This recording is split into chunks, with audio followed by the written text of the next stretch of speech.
एक बार सभी लोगों को फिर से नमस्कार हमारा। और जैसा कि हमने बताया था कि अभी कुछ समय के बाद हम आपको एल्किल हाइलाइट का आईयूपीएसी नॉमेनक्लेचर बताएंगे, तो वो क्लासेस आपकी जस्ट स्टार्ट हो गई है। तो देखिए, सबसे पहले क्या है कि एल्किल हाइलाइट का आईयूपीएसी नाम ये बहुत ही इम्पॉर्टेंट है। इसको आप बहुत इम्पॉर्टेंट समझ करके क्लास अटेंड करिएगा और जितना ज़्यादा हो सके उतना ध्यान से पढ़िएगा। इसमें हमने 4 पॉइंट बनाए हैं और चारों पॉइंट को जितना ज़्यादा अच्छे से हो सकेगा उतना अच्छे से इसको आप पढ़िएगा। क्योंकि क्योंकि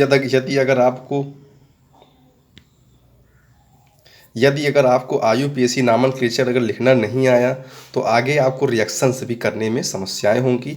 ये जो हमने आपको आईयूपीएसी नॉमेनक्लेचर बता रहे हैं, इसमें जो नियम बता रहे हैं, ये केवल और केवल आपके एल्किल हाइलाइट पर लागू होगा और जगह पर इसको आप लागू मत करिएगा। सबसे पहले IUPAC name of alkyl highlight में सबसे पहला पॉइंट आपको करना क्या है, ध्यान से इसको आप देखिएगा। सबसे पहला पॉइंट आपको क्या करना है, सबसे पहले पॉइंट में आपको करना है, सबसे पहले लंबी कार्बन की श्रृंखला को आपको चुनना है। तो कार्बन की संख्या जो भी है, 3 नंबर, 4 नंबर, 5 नंबर, तो उसमें सबसे पहले आपको लंबी कार्बन की श्रृंखला को चुनना है। जब लंबी कार्बन की श्रृंखला को चुन लेते हैं तो उसके बाद क्या करना है, उसके बाद आपको करना है संख्याकरण। संख्याकरण का मतलब, जब आप कार्बन की श्रृंखला को चुन लेते हैं तो आप उसको नंबर्स की सहायता से उसको आप संख्या दे देते हैं। संख्याकरण तो कर देंगे, लेकिन कैसे संख्याकरण करेंगे इसको हमको जानना है। तो संख्याकरण हमको उस ओर से करना है जिधर हमारा हाइड्रोजन समूह नज़दीक हो, या हम कह सकते हैं जिधर हमारा हाइड्रोजन परमाणु जुड़ा हुआ हो।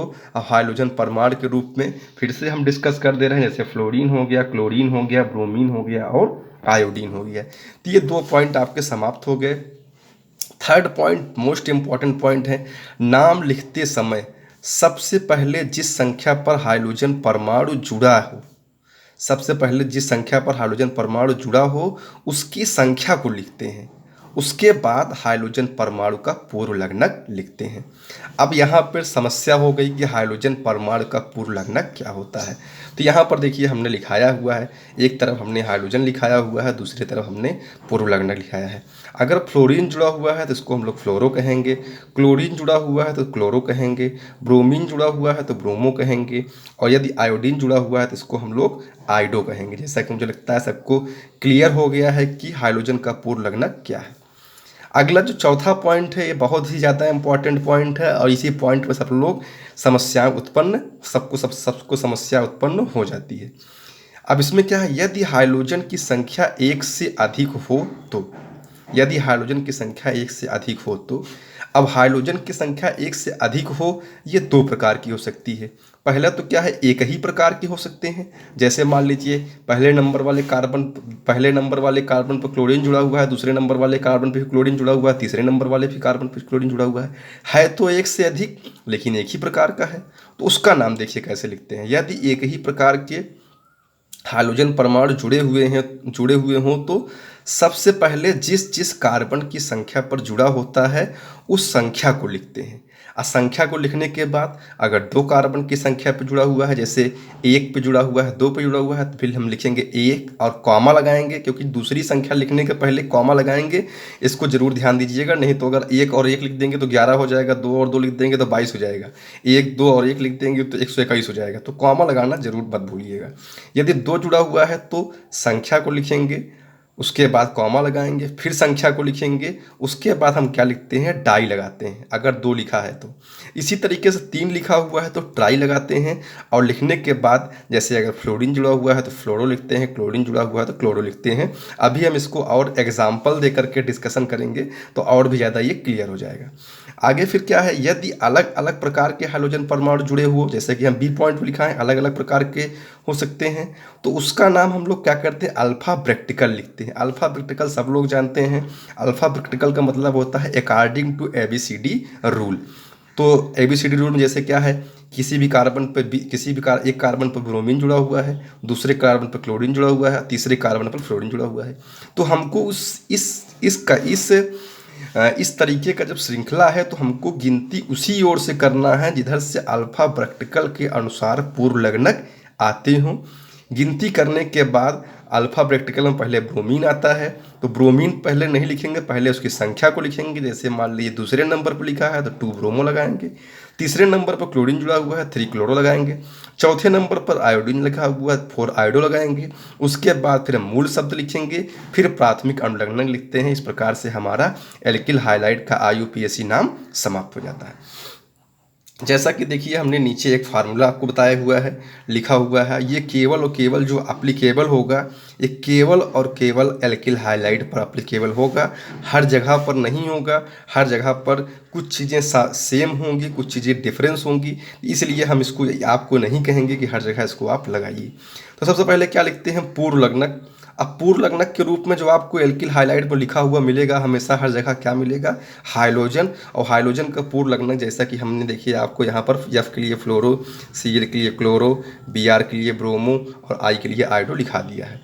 उसके बाद फिर मूल शब्द। मूल शब्द देखिए अभी इसके जस्ट पीछे वाले क्लास में हमने डिस्कशन किया था कि मूल शब्द का मतलब क्या होता है। मूल शब्द का मतलब कार्बन की श्रृंखला में उपस्थित कार्बन की संख्या।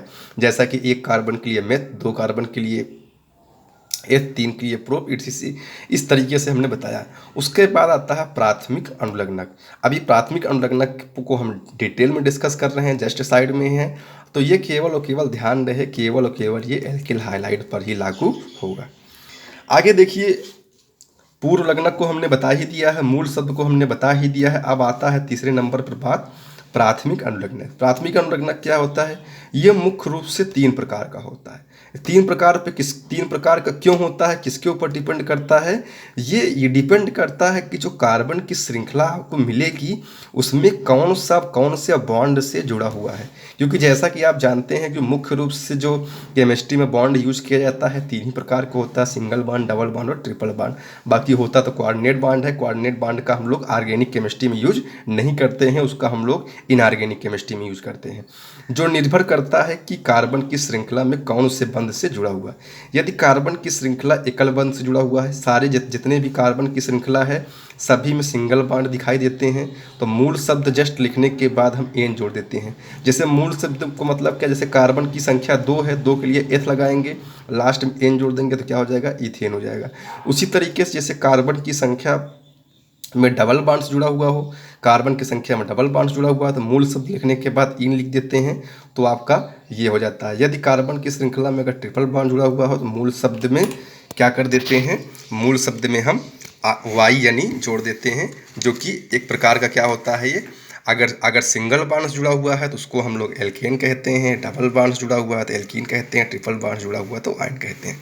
तो ये हमारा रहा है एल्किल हाइलाइड के IUPAC नेम्स के कुछ फंडामेंटल्स रूल्स हैं, कुछ बेसिक कंसेप्ट्स हैं जिनके लिए हम आपसे यही कहेंगे कि इसको थोड़ा से अच्छे से, जितना हो सके अच्छे से आप इसको पढ़ लीजिए।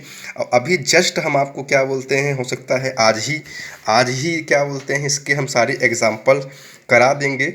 तो आप जो है एग्जाम्पल करा देंगे तो सारे रूल्स जो हैं वो क्लियर हो जाएंगे। और हमें बता दे रहे हैं कि आपके बोर्ड के एग्ज़ाम में ये क्वेश्चन IUPAC नॉमेनक्लेचर से रिलेटेड ज़रूर आता है। तो हम आपको ऑर्गेनिक केमिस्ट्री में IUPAC नॉमेनक्लेचर बहुत ब्रॉड है, इसको हम पहले आपको डिस्कस करते हैं कि IUPAC नॉमेनक्लेचर जितना हम बता दिए हैं इतना ही नहीं है, ये केवल और केवल एल्किल हाइलाइड पर लागू होता है, बहुत ब्रॉड है।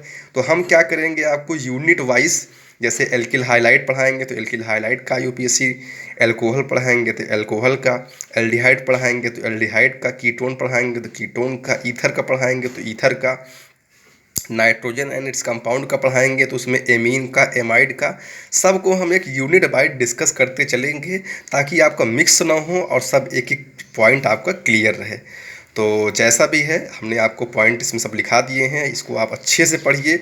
और जहाँ पर भी कहीं कोई समस्या, किसी पॉइंट में समस्या होती हो तो प्लीज़ कमेंट में क्वेश्चन ज़रूर करिए, ताकि हम आपको नेक्स्ट क्लास में आपकी प्रॉब्लम को समझ करके हम उस पर और ज़्यादा अच्छे से समझाने की कोशिश करें। तो इसको आप पढ़ लीजिए। पढ़ने का भी अभी हम कुछ समय बाद कोशिश करते हैं कि इसके एग्जाम्पल से रिलेटेड हम वीडियो डालेंगे, और वीडियो डालने के बाद हम क्या करेंगे, फिर उस क्वेश्चन भी डालेंगे और क्वेश्चन का आंसर हम सभी लोगों से कमेंट्स में पूछेंगे। उसके बाद नेक्स्ट क्लास में उसको हम डिस्कस भी करेंगे। तो ठीक है, आज की क्लास इतना ही। अगर जैसा भी आपको लगे आप इसको कमेंट्स में बताइएगा। और हम यही कहेंगे, इस लॉकडाउन के बीच में जैसा कि सभी लोग जानते हैं, कहीं पे कोई संस्थान, कोई कोचिंग, कोई स्कूल नहीं चल रहा है, तो घर में बैठ कर के टाइम को वेस्ट मत करिए। और आपके साथ के जो लोग हों, आपके आसपास में जो लोग हों, आपके रिलेशंस में जो लोग हों, जो भी इंटरमीडिएट का बच्चा आपके कांटेक्ट में हो, उसको ज़रूर बताइए, ताकि सबका भला हो सके, कल्याण हो सके, और जो है और वो जो है पढ़ाई कर सके, जिससे उसको बोर्ड के एग्ज़ाम में किसी प्रकार की कोई समस्या ना हो, और आगे जा कर के उसको किसी प्रकार की कोई टेंशन लेने की आवश्यकता ना पड़े। ठीक है, तो आज की क्लास इतना ही। और इसके आगे की क्लास अभी जस्ट हो सकेगा तो हम कुछ समय के बाद ही आपको देंगे, और नहीं तो कल क्लास देंगे। ठीक है, धन्यवाद, थैंक यू।